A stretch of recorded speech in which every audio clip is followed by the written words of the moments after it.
चले तो चांद तक वरना रात तक पूरी दुनिया चाइना के बारे में ये कहने में बिजी थी और उधर चाइना ने ऑटोमोटिव इंडस्ट्री में ये ग्राफ अचीव कर लिया। यानी चाइना एक साल में इतनी कार्स प्रोड्यूस करता है जितनी टॉप 10 की बाकी 9 कंट्रीज मिलकर भी प्रोड्यूस नहीं कर पाती है। 2023 में यूएस, जापान, इंडिया और साउथ कोरिया ने combined around 29 million cars produce की थी। वही अकेले चाइना ने उसी साल 30 मिलियन से भी ज्यादा कार्स प्रोड्यूस की थी। लेकिन चाइना ने आखिर ये इतना बड़ा नंबर अचीव कर कैसे लिया? और पता है, ऐसा भी नहीं है कि चाइना यूएस, जापान, जर्मनी इनसे पहले ऑटोमोटिव इंडस्ट्री में एंटर हुआ है। देखा जाए तो चाइना ने बाकियों से 20 से 30 साल बाद इस इंडस्ट्री में कदम रखा है, लेकिन बावजूद इसके चाइना इन सब से आज कम से कम 20 से 30 साल आगे है। इस डॉक्यूमेंट्री के रिसर्च के लिए जब मैं ये 68 पेज का रिसर्च पेपर पढ़ रहा था तो मुझे यहाँ पर एक बहुत ही फैसिनेटिंग बात पता चली। 1980s में चाइना को किंगडम ऑफ बाइसिकल्स कहा जाता था और आज वही kingdom of bicycles king of automobiles बन चुका है। पता है, जब बाकी कंट्रीज की सड़कों पर कार्स दौड़ रही थी उस दौरान चाइना की सड़कें साइकिल से भरी पड़ी होती थी। लेकिन आज सीन कुछ ऐसा है कि चाइना के पास इतनी सारी कार सरप्लस में पड़ी है कि वो उन्हें उनकी मेकिंग कॉस्ट से भी कम प्राइस में बेच रहे हैं। And this is 110% true. तो शायद अब आप भी सोच रहे होंगे कि भला मेकिंग कॉस्ट से कम प्राइस में बेचकर इन्हें क्या फायदा होता होगा,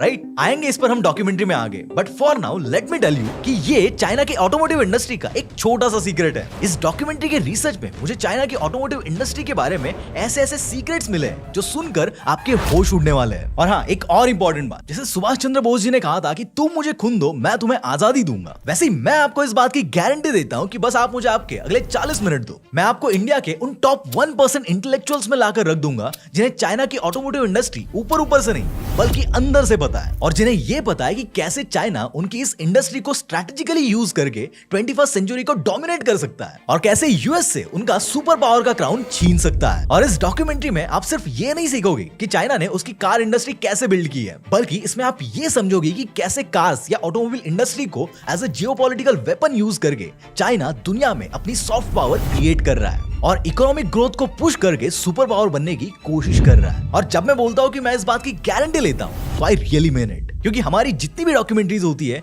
उनके रिसर्च के लिए, उनकी स्क्रिप्टिंग के लिए, उनकी शूट के लिए, उनकी एडिटिंग के लिए हम रात दिन मेहनत करते हैं। ऐसे ऐसे सोर्सेस से डेटा ढूंढकर निकालते हैं जो पब्लिक डोमेन में इजीली अवेलेबल नहीं होता है। कई लोगों से मिलते हैं, उस पर्टिकुलर टॉपिक पर उनका ओपिनियन जानने की कोशिश करते हैं, कई सब्जेक्ट मैटर एक्सपर्ट से मिलते हैं, टीम के साथ घंटों घंटों की इंटरनल मीटिंग्स कंडक्ट करते हैं और उसके बाद जाकर कहीं आपकी यूट्यूब फीड में हमारी एक डॉक्यूमेंट्री दिखती है। और ये सेम और इसी लेवल के एफर्ट्स हमने इस वाली डॉक्यूमेंट्री में भी झोंक दिए हैं। इसलिए इस डॉक्यूमेंट्री को बिना स्किप किए एंड तक देखना, और अगर नए हो तो चैनल को सब्सक्राइब भी कर देना। You will not regret it, I promise. So now let's get started with the documentary.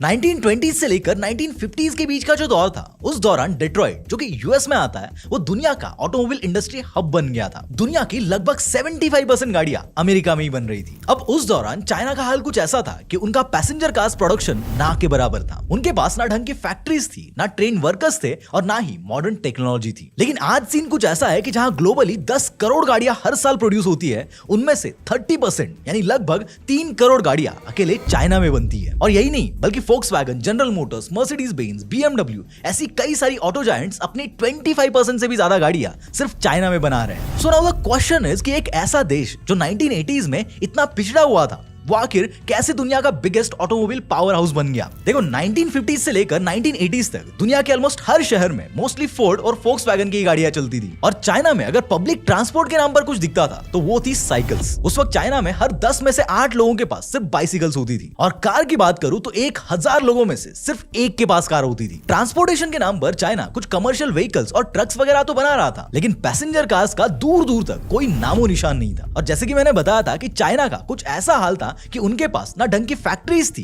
ना ट्रेन वर्कर्स थे और ना ही कोई मॉडर्न टेक्नोलॉजी थी। तो ऐसे सिचुएशन में उनके पास पैसेंजर कार्स के लिए सिर्फ एक ही ऑप्शन बचा था, एंड दैट वाज इंपोर्ट। लेकिन यहां पर भी एक बड़ी दिक्कत थी ट्रेड डेफिसिट। इसको अगर आसान भाषा में बताऊं तो होता क्या था कि चाइना के पास जो फॉरेन रिजर्व था उन्हें वो सिर्फ कार्स इंपोर्ट करने के लिए पानी की तरह बहाना पड़ता था। पता है, 1985 में चाइना ने $3 बिलियन सिर्फ पैसेंजर कार्स इंपोर्ट करने में खर्च कर दिए थे, जबकि उनका टोटल फॉरेक्स रिजर्व सिर्फ $2.64 बिलियन का था। मतलब उनके पास जितना पैसा रिजर्व में पड़ा था उससे 1.3x पैसा उन्होंने सिर्फ व्हीकल्स खरीदने में उड़ा दिया। तो ऑब्वियसली इससे उनका ट्रेड डेफिसिट बढ़ने लगा, जिससे चाइना के लीडर्स को भी ये डर लगने लगा कि अगर ये ऐसा ही चलता रहा तो चाइना की इकोनॉमी की तो वाट लग जाएगी। लेकिन फिर आता है 1980s और ये एक अकेला आदमी इस पूरे गेम को ही पलट कर रख देता है।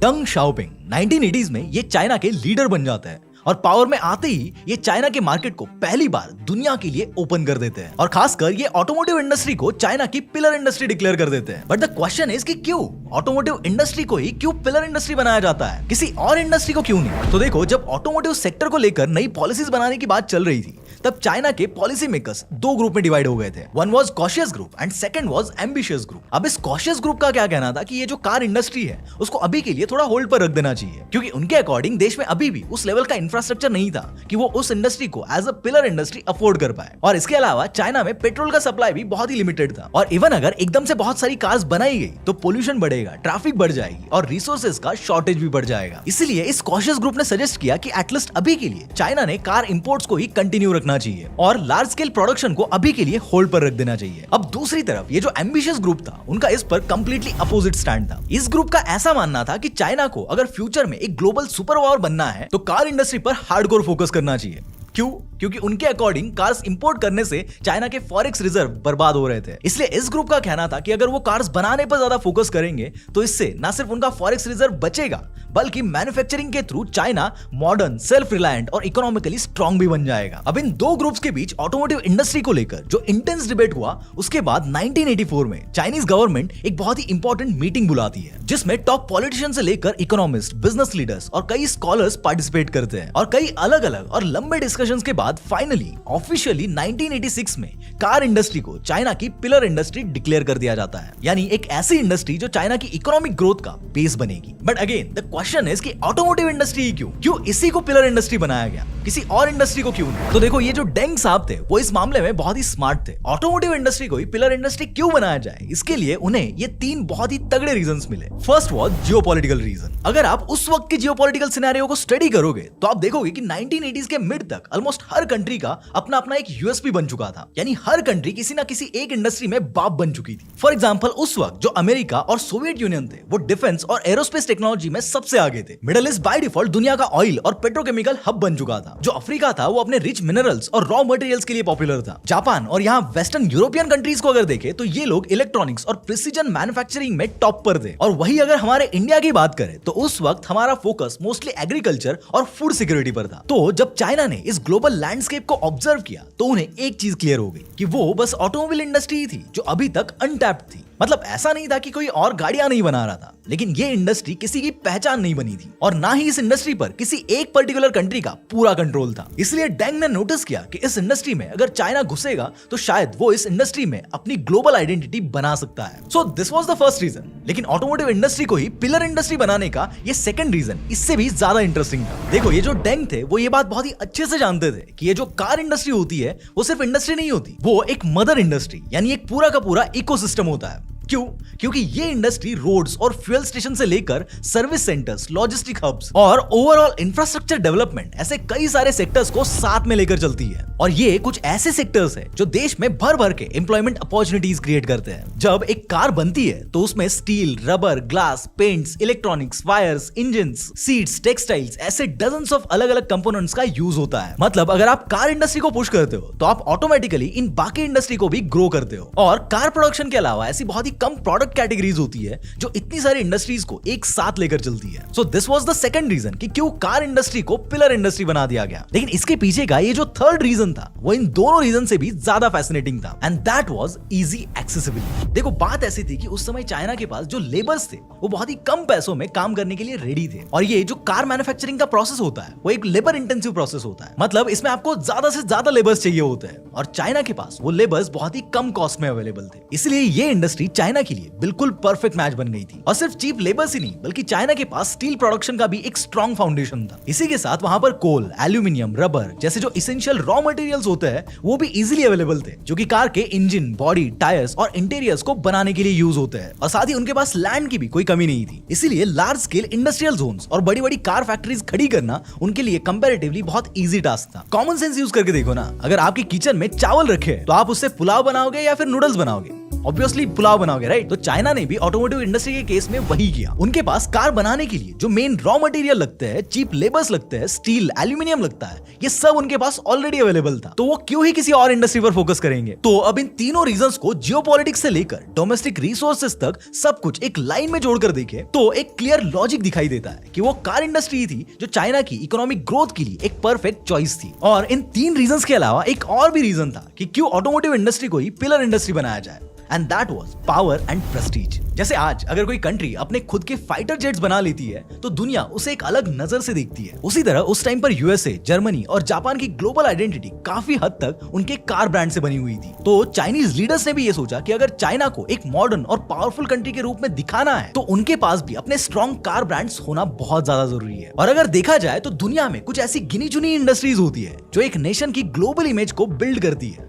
एंड चाइना रियलाइज्ड कि auto industry is one of them. और इन्हीं सब रीजन के चलते चाइनीज गवर्नमेंट ने अपना पूरा फोकस कार इंडस्ट्री पर शिफ्ट कर दिया और ऑटोमोटिव इंडस्ट्री को चाइना की पिलर इंडस्ट्री डिक्लेयर कर दिया गया। लेकिन जैसे कि मैंने शुरू में ही बताया था कि उस दौरान चाइना के पास ना ढंग की फैक्ट्रीज थी, ना स्किल्ड वर्कर्स थे और ना ही मॉडर्न टेक्नोलॉजी थी। तो अब चाइनीज गवर्नमेंट के दिमाग में भी ये क्वेश्चन आ गया कि बाकी सब तो ठीक है लेकिन इसको कैसे सॉल्व करें। तो इसे सॉल्व करने के लिए ये जो डेंग थे वो एक ऐसा प्लान बनाते हैं जो चाइना का भूत, भविष्य और वर्तमान सब कुछ बदल कर रख देता है।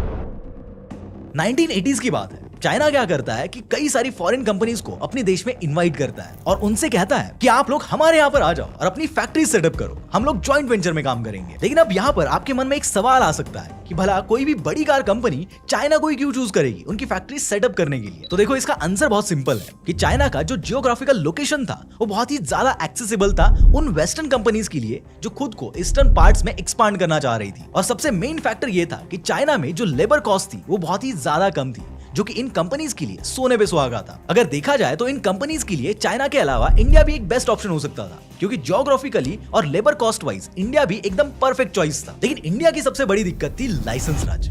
यहाँ देश के अंदर जो कंपनीज थी उन्हीं को खुद को ऑपरेट करने के लिए कितने पापड़ बेलने पड़ते थे। इसलिए फॉरेन कंपनीज ने आकर यहाँ बिजनेस शुरू करना मतलब बहुत ही ज्यादा मगजमारी वाला काम था। इसलिए इन बड़ी बड़ी ऑटोमोटिव कंपनीज ने चाइना को चुन लिया और जैसे कि मैंने ऑलरेडी बताया कि वहां जाकर जॉइंट वेंचर में काम करना शुरू किया। यानी यहाँ एक्सपर्टीज फॉरेन कंपनीज की रहेगी और वर्कफोर्स चाइना का होगा और टेक्नोलॉजी वेस्ट की होगी और मार्केट ईस्ट में होगा। ये सब सुनने में आपको बहुत नॉर्मल लग रहा होगा और इवन उस टाइम पर जो फॉरेन कंपनीज चाइना के साथ जॉइंट वेंचर कर रही थी उन्हें भी ये सब बहुत ही नॉर्मल लग रहा था। लेकिन उनको आइडिया ही नहीं था कि इस सब के पीछे चाइना के दिमाग में क्या पक रहा था। हुआ क्या, चलो आपको एक एग्जांपल से ही समझाता हूँ। 1984 की बात है जब चाइना ने फोक्सवैगन के साथ एक जॉइंट वेंचर साइन किया जिसका नाम था Shanghai Volkswagen automotive company limited. तब फोक्सवैगन को लगा था कि चाइना एक चीप लेबर और ह्यूज मार्केट है और यहाँ पर कोई कंपटीशन भी नहीं है। तो उन्होंने सोचा कि वो चाइना में से बिलियंस ऑफ डॉलर्स कमा लेंगे। लेकिन पता है चाइना ऊपर ऊपर से तो उन्हें दिखा रहा था कि आप बहुत महान हो, लेकिन चुपके से वो क्या कर रहा था कि फोक्सवैगन से उनकी टेक्नोलॉजी और प्रोसेस बहुत ही बारीकी से सीख रहा था ताकि आगे चलकर वो उसे कॉपी पेस्ट करके खुद की कंट्री में इंप्लीमेंट कर सके और किसी भी फॉरेन कंपनी पर से अपनी डिपेंडेंसी कम कर सके। 1990s तक आते आते फोक्सवैगन ने चाइना का 40% मार्केट कैप्चर कर लिया था। इवन फोक्सवैगन के अलावा चाइना में जीएम यानी जनरल मोटर्स, होंडा, पूजो ऐसी और भी कई कंपनीज ने जॉइंट वेंचर स्टार्ट कर दिया था। चाइना की सड़कों पर कार का नंबर रैपिडली बढ़ना शुरू हो गया था। लेकिन आगे 1990s में कुछ बहुत ही शॉकिंग होता है। चाइना क्या करता है कि WTO यानी वर्ल्ड ट्रेड ऑर्गेनाइजेशन ज्वाइन करने की कोशिश करता है, लेकिन वेस्ट कंट्रीज उन पर प्रेशर डालती है कि तुम WTO ज्वाइन मत करो और चाइना में फ्री मार्केट रखो। जिन्हें नहीं पता उन्हें बता दूं कि WTO कुछ कंट्रीज की एक ऐसी बॉडी है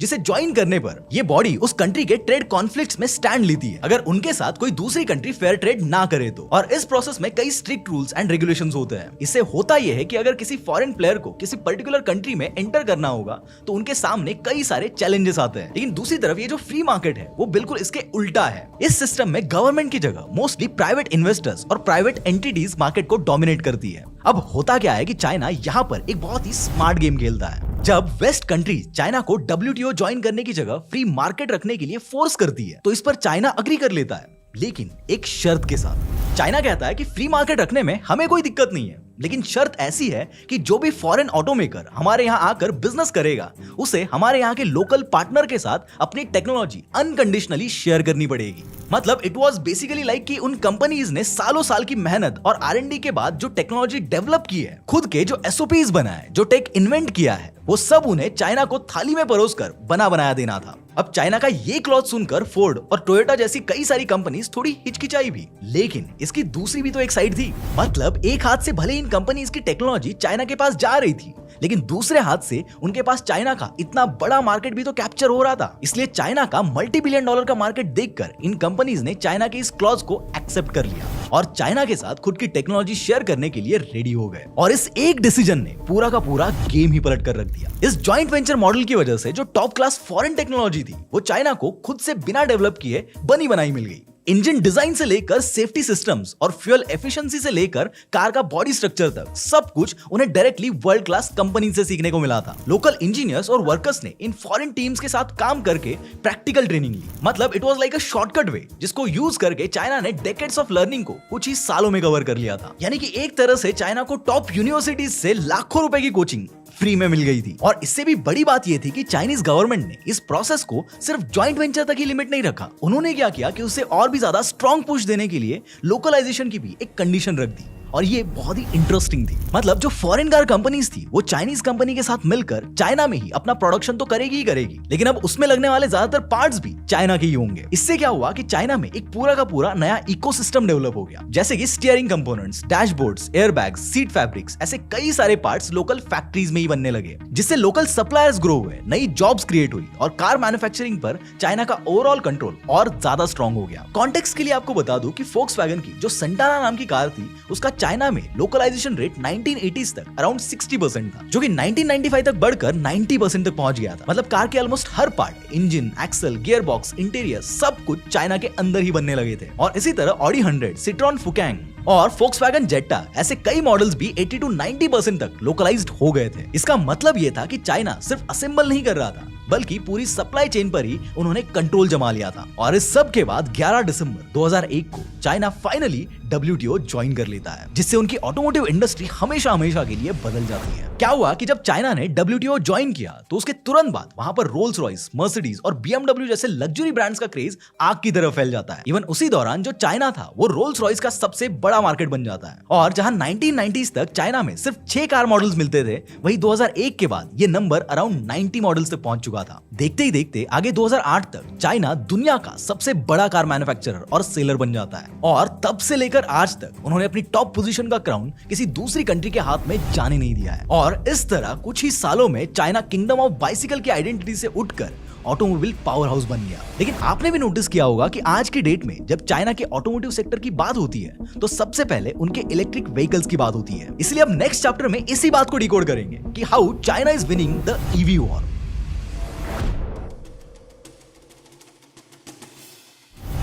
मैं आपको एक छोटा सा टास्क देता हूं। आप क्या करना कि 20th सेंचुरी की हिस्ट्री उठाकर देखना और कुछ हाइलाइटिंग इवेंट्स को कनेक्ट करने की कोशिश करना। आपको एक बात नोटिस होगी कि 20th सेंचुरी में उन्हीं कंट्रीज ने पूरी दुनिया को डोमिनेट किया है जिन्होंने ऑयल को कंट्रोल कर रखा था। 20th सेंचुरी की सबसे बड़ी करेंसी ही ऑयल थी, जिसने ऑयल को कंट्रोल में लिया, उनकी इकोनॉमी स्काई रॉकेट कर गई। ठीक है, ये तो हुआ कि कैसे 20th सेंचुरी में पावर गेम चल रहा था। अभी चल रही है 21st सेंचुरी, और आज की डेट में पता है ऑयल की जगह किसने ली है?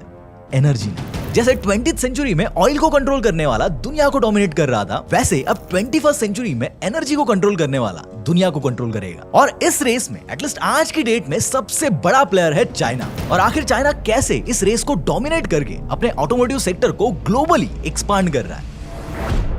अब इस बात को एनालाइज करने के लिए हमें चाइना में जो पेट्रोल मॉडल्स और ईवीज हैं, उनको अच्छे से कंपेयर करना होगा। देखो, अगर पेट्रोल मॉडल को देखें तो चाइना का ऐसा है कि उन्हें अपना काम चलाने के लिए जितना ऑयल लगता है, उसमें से सिर्फ 25% ऑयल ही वो डोमेस्टिकली प्रोड्यूस करते हैं, और बाकी का जो 75% ऑयल है वो उन्हें मेजरली रशिया और मिडिल ईस्ट से इंपोर्ट करना पड़ता है। अकेले 2024 में चाइना ने $320 बिलियन का क्रूड ऑयल इंपोर्ट किया था। अब ये अमाउंट कितना बड़ा है, इसका अंदाजा आप इस बात से लगा सकते हो कि हमारे पड़ोस में एक कंट्री है जिसकी टोटल GDP अराउंड $370 बिलियन की है। अब वो कंट्री कौन सी है, ये आप कमेंट्स में मुझे बताना।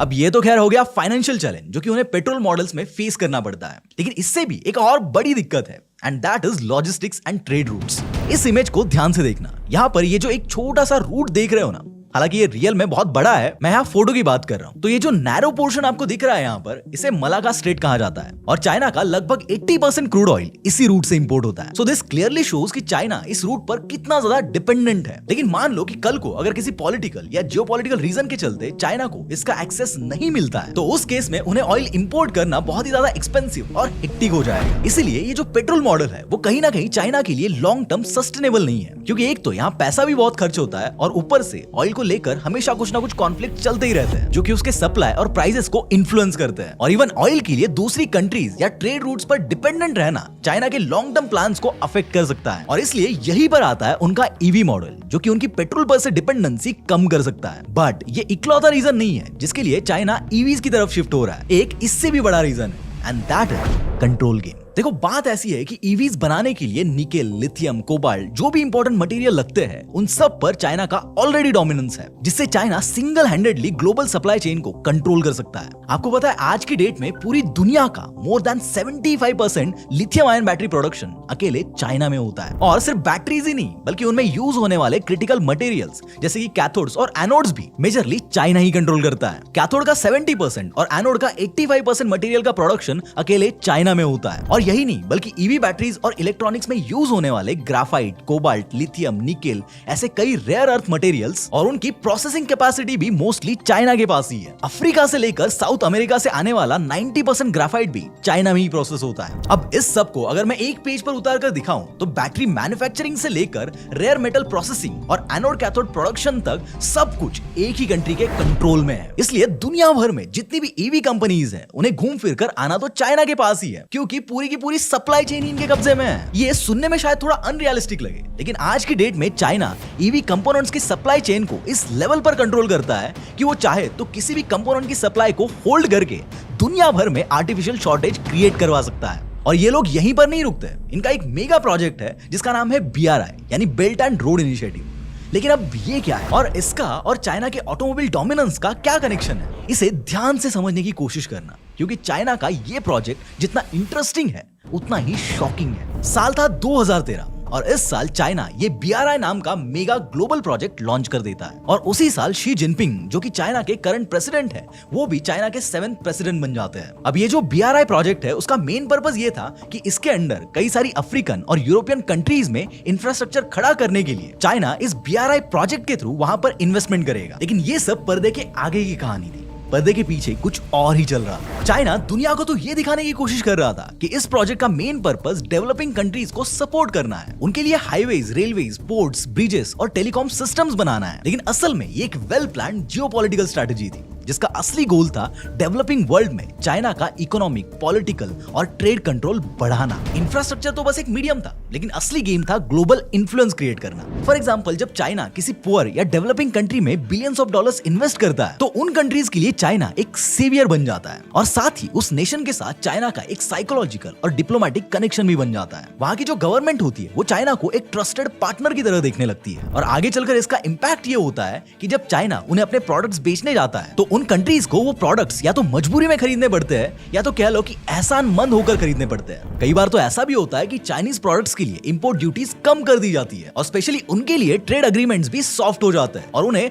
दामाद की तरह ट्रीट किया जाता है। ट्रेड के मामले में चाइना इतना स्मार्ट है कि जब भी वो किसी नई कंट्री में BRI प्रोजेक्ट शुरू करता है तो उसी के साथ वो उनसे कुछ एग्रीमेंट्स पर साइन करवा कर लेता है और उन पे कई कंडीशंस इंपोज कर देता है। उनसे कहेगा कि चलो हम आपको सपोर्ट करेंगे, लेकिन जो भी कंस्ट्रक्शन होगा वो सिर्फ चाइनीज कंपनीज करेगी, जो मटेरियल्स और मशीनरी लगेगी वो भी चाइना से ही आएगी, वर्कर्स भी मोस्टली चाइना से ही होंगे और तुम्हारी फाइनेंसिंग भी चाइनीज बैंक से ही होगी। मतलब घुमा फिरा के पैसा आ तो चाइना की जेब में रहा है और ऊपर से उस कंट्री पर चाइना का पॉलिटिकल प्रेशर अलग से आ जाता है। वैसे तो इस BRI को यूज करके चाइना कई सेक्टर्स में फायदा उठाता है, लेकिन इसको चाइना ऑटोमोटिव इंडस्ट्री को ग्रो करने के लिए कैसे यूज करता है ये सुनकर आपके होश उड़ने वाले हैं। पता है, इस प्रोजेक्ट के अंदर चाइना ने जिन कंट्रीज में भी इन्वेस्टमेंट करके रखा है वहां पर चाइना का जो कार एक्सपोर्ट होता है वो नॉन BRI कंट्रीज के कंपैरिजन में लगभग 2 गुना ज्यादा है। देखो, चाइना क्या करता है कि इस BRI के थ्रू मोस्टली उन्हीं कंट्रीज में इन्वेस्टमेंट करता है जहां से उन्हें कुछ ना कुछ वैल्यूएबल रॉ मटेरियल्स मिलते हैं, या तो फिर ऐसे जियोपॉलिटिकली स्ट्रेटेजिक लोकेशंस पर इन्वेस्ट करता है जो कि चाइना के लॉन्ग टर्म इंटरेस्ट को सर्व करते हैं। फॉर एग्जांपल, चाइना ने अपने इस BRI प्रोजेक्ट के थ्रू सबसे ज्यादा इन्वेस्टमेंट अराउंड $9.3 बिलियन अकेले इंडोनेशिया में कर रखी है। पता है क्यों?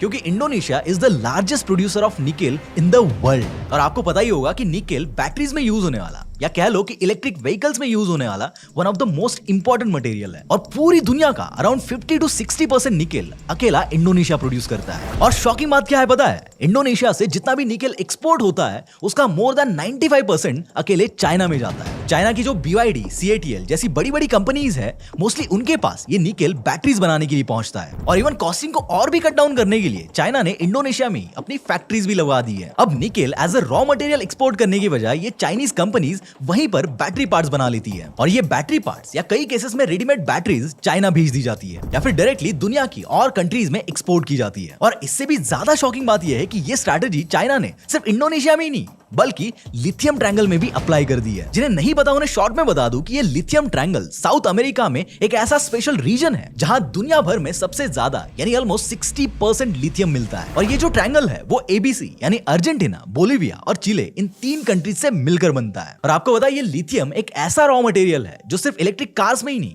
बल्कि आपके फोन्स, लैपटॉप्स और इवन सोलर बैटरीज ऐसी ऑलमोस्ट हर चीज में यूज होता है। इनफैक्ट ये इतना ज्यादा इंपॉर्टेंट है कि इसे व्हाइट गोल्ड भी कहा जाता है। अब इसका ये इंपॉर्टेंस देखकर चाइना ने क्या किया कि इस ट्रायंगल में 2018 से लेकर 2022 के बीच मोर देन $16 बिलियन इन्वेस्ट कर दिए और साथ ही बिलियंस ऑफ डॉलर्स लगाकर BYD जैसी कंपनीज के साथ मिलकर वहां बैटरी फैक्ट्रीज भी बनाई, वहां के लोकल्स के साथ मिलकर लिथियम को एक्सट्रैक्ट किया और वहीं पर ही उसे बैटरी मटेरियल में कन्वर्ट करके या तो उसे चाइना भेज दिया या फिर वहीं से डायरेक्टली दूसरी कंट्रीज में एक्सपोर्ट कर दिया। यानी एक तरह से चाइना ने पूरे लिथियम ट्रायंगल में माइनिंग से लेकर मैन्युफैक्चरिंग तक पूरा का पूरा कंट्रोल अपने हाथ में लेकर रखा है। अब इस सब से आपको इतना तो आइडिया लग गया होगा कि ये BRI बिल्कुल एक हाथी के दांत की तरह है, दिखाने के लिए कुछ और खाने के लिए कुछ और। इस इनिशिएटिव के अंदर चाइना सिर्फ उन्हीं कंट्रीज में पैसा लगाता है जहां से उसे ऑयल, गैस, रेयर मटेरियल्स ऐसी स्ट्रेटेजिकली इंपॉर्टेंट चीजें मिलती है। अब ध्यान से सुनना, इस गेम में एक चीज और है। कई लोगों के मन में एक सवाल हमेशा आता है कि चाइना अपनी गाड़ियों को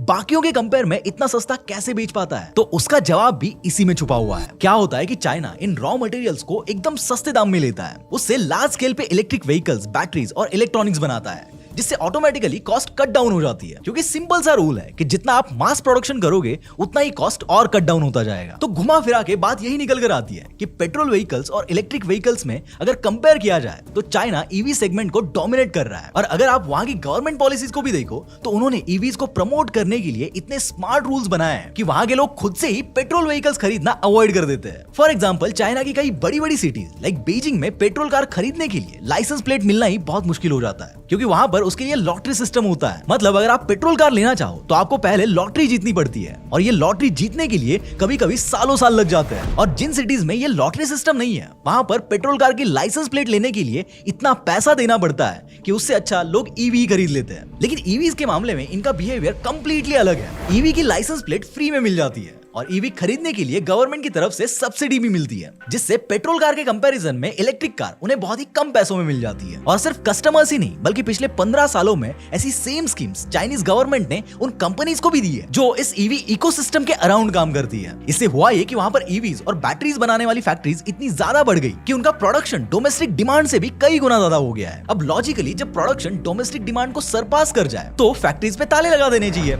लेकिन यहाँ चाइना ने क्या किया कि ये जो एक्स्ट्रा प्रोडक्शन हो रहा है उसे एक्सपोर्ट करना शुरू कर दिया। आज की डेट में कई सारी चाइनीज कंपनीज अपनी EVs और बैटरीज को यूरोप, लैटिन अमेरिका ऐसे रीजन्स में एक्सपोर्ट कर रही है और वो भी इतने सस्ते में करती है कि कई बार तो उनकी सेलिंग प्राइस उनके मेकिंग कॉस्ट से भी कम होती है। और ये चाइनीज कंपनीज ऐसा इसलिए कर पाती है क्योंकि उन्हें पीछे से गवर्नमेंट की तरफ से सब्सिडी का पैसा मिल रहा होता है। और इसके पीछे चाइनीज गवर्नमेंट का कुछ ऐसा माइंडसेट है कि वो अभी के लिए तो भले ही लॉस में जाके ऑपरेट करेंगे लेकिन उन्हें सिर्फ अभी अपना ग्लोबल इन्फ्लुएंस बढ़ाना है। So this all shows कि चाइना ने अपनी EV और बैटरी इंडस्ट्री के लिए रॉ मटेरियल से लेकर प्रोडक्शन और एक्सपोर्ट तक एक कंप्लीट इकोसिस्टम बिल्ड करके रखा है। इसलिए as I said in the beginning कि 21st सेंचुरी को वही डोमिनेट करेगा जो एनर्जी को कंट्रोल करेगा और इस रेस में एटलीस्ट आज की डेट में चाइना सबसे बड़ा प्लेयर है।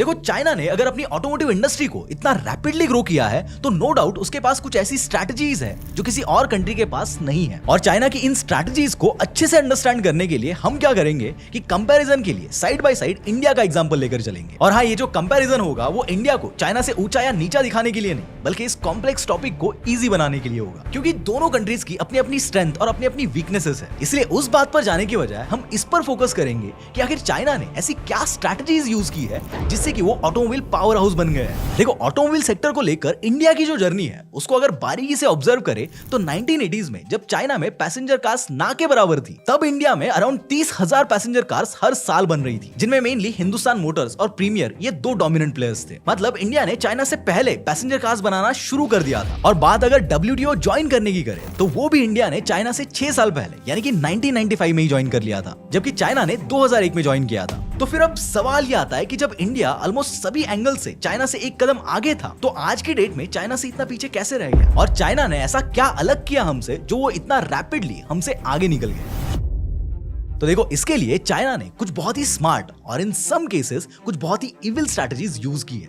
जिन्हें सुनकर आपका दिमाग हिल जाएगा। उनकी जो पहली स्ट्रैटेजी है, जिसे हालांकि स्ट्रैटेजी कहने से ज्यादा बाय डिफॉल्ट एडवांटेज भी कह सकते हैं, जो कि है उनका ब्यूरोक्रेटिक सिस्टम। हमारे यहाँ जैसे डेमोक्रेटिक सिस्टम है, वैसे चाइना में कम्युनिस्ट सिस्टम है। अब ये बेसिकली वन पार्टी सिस्टम होता है, मतलब यहाँ पर कोई अपोजिशन वगैरह एग्जिस्ट ही नहीं करती है। यानी गवर्नमेंट ने अगर कुछ करने का डिसाइड कर लिया तो देयर आर 99% चांसेस कि वो उसे करके ही मानेंगे। तो हुआ क्या कि चाइना ने 1980s में ही अपनी इकोनॉमी को ओपन कर दिया ताकि नई नई फॉरेन कंपनीज आकर उनके यहाँ पर बिजनेस कर सके। लेकिन वही हमारे यहाँ फॉरेन कंपनीज को एंट्री ही नहीं थी, और अगर कुछ केसेस में थी भी तो उन पर बहुत ही स्ट्रिक्ट रूल्स इंपोज किए जाते थे। आगे 1991 में जाकर कहीं इंडियन इकोनॉमी को लिबरलाइज कर दिया गया, लेकिन उसके पहले हमारे यहाँ पर लाइसेंस राज हुआ करता था। ये लाइसेंस राज बिजनेस करने वालों के लिए कितना बड़ा सरदर्द था, इसके बारे में मेरी कई सारी डॉक्यूमेंट्रीज में मैं ऑलरेडी बात कर चुका हूँ। लेकिन जिन्हें नहीं पता उन्हें शॉर्ट में बता दूं कि ये लाइसेंस राज इंडिया का एक ऐसा दौर था जिसमें किसी भी बिजनेस ओनर को हर छोटी से छोटी चीज के लिए गवर्नमेंट से तरह तरह के परमिशंस लेनी पड़ती थी। प्रोडक्शन पर लिमिट्स होती थी, नए मॉडल्स लॉन्च करने हो तो उसके लिए भी कई सारे अप्रूवल्स लेने पड़ते थे, और पूरा का पूरा सिस्टम ब्यूरोक्रेटिक प्रोसेस में अटका पड़ा था। और फॉरेन कंपनीज पर तो इतने रेस्ट्रिक्शंस थे कि वो लोग इंडिया में इन्वेस्ट करने से भी डर जाते थे।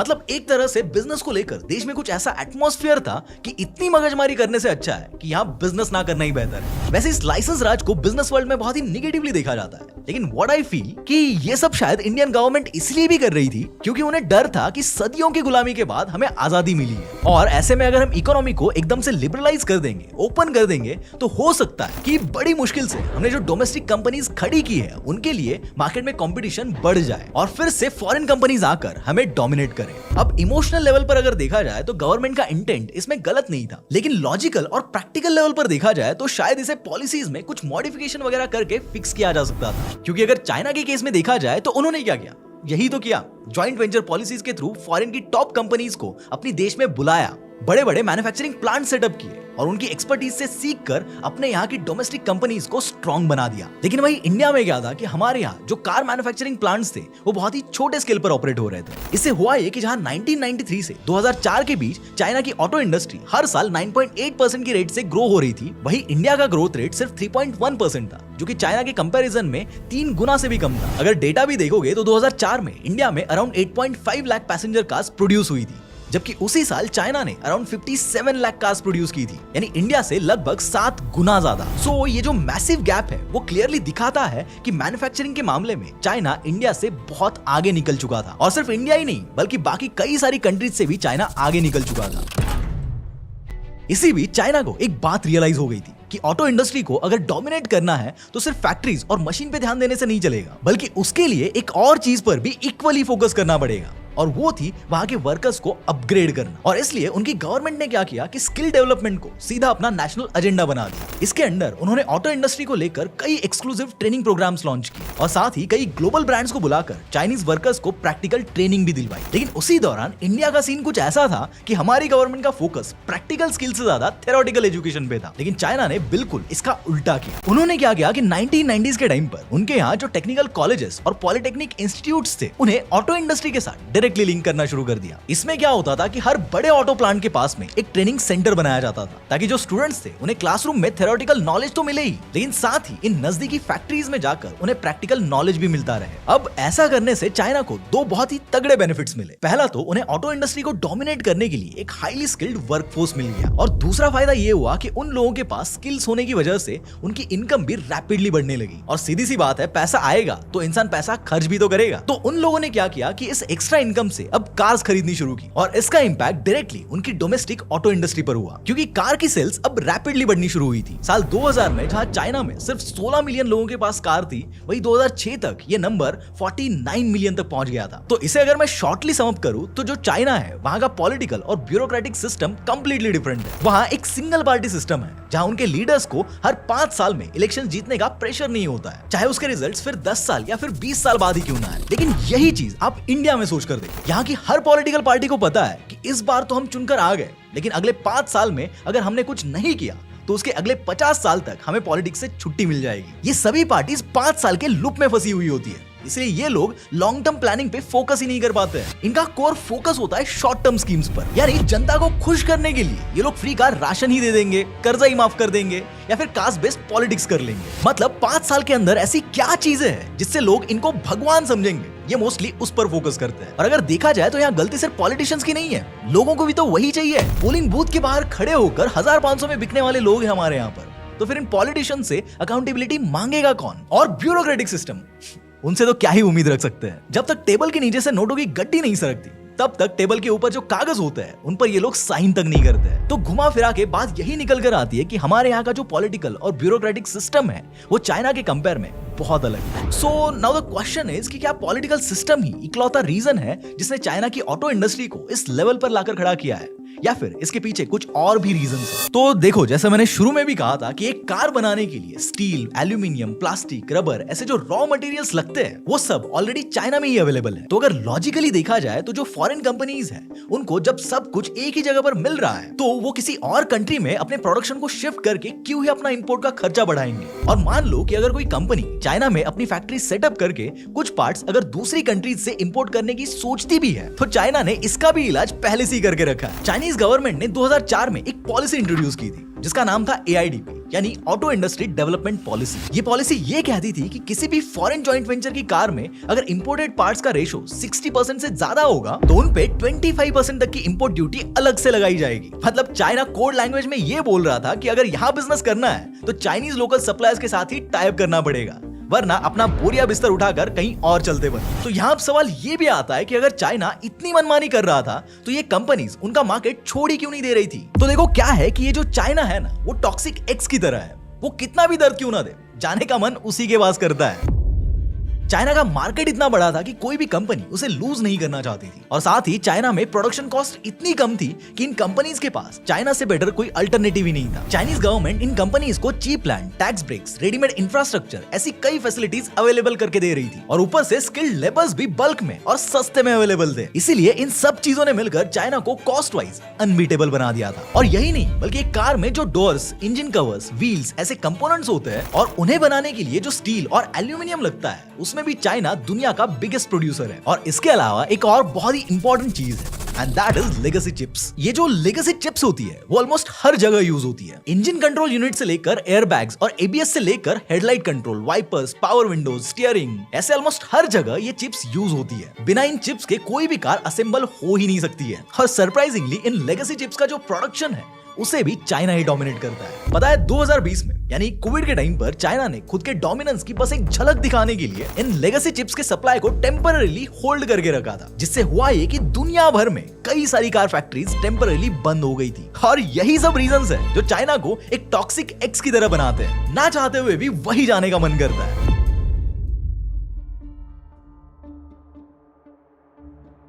2011 में एक जर्नलिस्ट ने इलॉन मस्क से पूछा था कि क्या आप BYD को अपना कॉम्पिटिटर मानते हो? तो पता है इस पर इलॉन मस्क का क्या रिएक्शन था?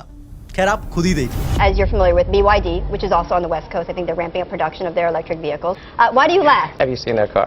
Tell me why you're laughing. You don't see them at all as a competitor. No. देख लिया। अब आपको एक बहुत ही शॉकिंग बट इंटरेस्टिंग बात बताता हूँ। तो ये बात है अराउंड 2013-14 की, जब इलॉन मस्क ने टेस्ला के थ्रू चाइनीज मार्केट में एंटर किया था। इलॉन का प्लान था कि चाइना जो कि मोस्ट पॉपुलस मार्केट है वहां पर टेस्ला का डोमिनेंस बढ़ा देंगे और चाइना के ईवी मार्केट को कैप्चर कर लेंगे। हालांकि उस टाइम पर कई सारी चाइनीज कंपनीज ईवीज बना रही थी, लेकिन उनमें अभी तक फीचर वाइज और स्पेसिफिकेशन वाइज वो बात नहीं थी जो कि टेस्ला में हुआ करती थी। इसलिए इलॉन को लगा था कि वो चाइनीज मार्केट को आराम से कैप्चर कर लेंगे, लेकिन इलॉन का ये वहम कुछ ही सालों में टूट गया। इलॉन का ये जो गेम था वो उन्हीं पर उल्टा पड़ गया। क्या हुआ कि जैसे ही टेस्ला चाइना में एंटर हो गई तो चाइनीज कंपनीज के लिए ये एक वेकअप कॉल बन गया। मतलब उनको लगा कि अभी अगर हम लोग हाथ पैर नहीं मारेंगे तो कल को जाकर टेस्ला हमारे ईवी सेक्टर को मोनोपोलाइज कर सकती है। इसलिए उन्हें एकदम से रियलाइज हुआ कि अगर टेस्ला जैसे ग्लोबल जायंट से कम्पीट करना है और मार्केट में सर्वाइव करना है तो किसी भी हालत में जल्द से जल्द खुद को अपग्रेड और इवॉल्व करना पड़ेगा। और यही वो मोमेंट था जब चाइना वालों ने इस गेम को सीरियसली लेना शुरू कर दिया था और इस सब से एक कैटफिश इफेक्ट फॉर्म हो गया था। लेकिन अब ये कैटफिश इफेक्ट क्या है? तो देखो, बेसिकली ये एक ऐसा फिनोमेनॉन है जहां पर अगर एक पावरफुल राइवल सिस्टम में आता है तो ऑटोमेटिकली वो वहां के एग्जिस्टिंग प्लेयर्स को फास्ट और बेटर बनने के लिए मजबूर करता है। फॉर एग्जांपल, मान लो कि एक एक्वेरियम है जिसमें कुछ धीरे धीरे तैरने वाली मछलियां आराम से घूम रही है। अब उसी एक्वेरियम में अचानक से एक अग्रेसिव और पावरफुल कैटफिश छोड़ दी जाए तो अब क्या होगा कि उन धीरे धीरे तैरने वाली मछलियों के पास सिर्फ दो ही ऑप्शंस बचेंगे। या तो वो अपनी पुरानी स्पीड में तैरती रहे और उस कैटफिश का शिकार बन जाए, या फिर अपने आप को इंप्रूव करे और तेज तैरना सीख ले ताकि उससे वो बच सके। अब इस वाले एग्जांपल में ये अग्रेसिव और पावरफुल कैटफिश कोई और नहीं बल्कि टेस्ला थी। और चाइना के जो लोकल ईवी ब्रांड्स थे वो ये धीरे धीरे तैरने वाली मछलियां थे। टेस्ला के आते ही उन्होंने रियलाइज किया कि अगर मार्केट में जिंदा रहना है तो बस अब चलने से काम नहीं चलेगा, अब दौड़ना पड़ेगा, इंप्रूव करना पड़ेगा और ट्रेंड के हिसाब से इवॉल्व भी होना पड़ेगा। और इसके चलते चाइना में जो BYD, XPeng और नियो जैसी जायंट कंपनीज थी उन्होंने अपना पूरा का पूरा गेम बदल दिया। उन्होंने design wise, battery wise, software wise अपने आप को मॉडिफाई किया और सिर्फ 10 साल के अंदर अंदर चाइनीज कंपनीज ऐसा रिजल्ट लेकर आई जिसे देखकर सिर्फ इलॉन मस्क ही नहीं बल्कि पूरी की पूरी दुनिया शॉक हो गई। 2011 में इलॉन मस्क जिस BYD को अपना कंप्यूटर भी नहीं समझते थे, आज वही BYD ईवी सेल्स में टेस्ला को क्या लेवल का कंपटीशन दे रही है ये आप इस टेबल को पॉज करके समझ सकते हो। 2010 में जहां चाइनीज कंपनीज का मार्केट शेयर सिर्फ 10.8% था, वही मार्केट शेयर 2024 में बढ़कर 26.6% हो चुका है। लेकिन अभी सवाल ये आता है कि व्हाट्स नेक्स्ट?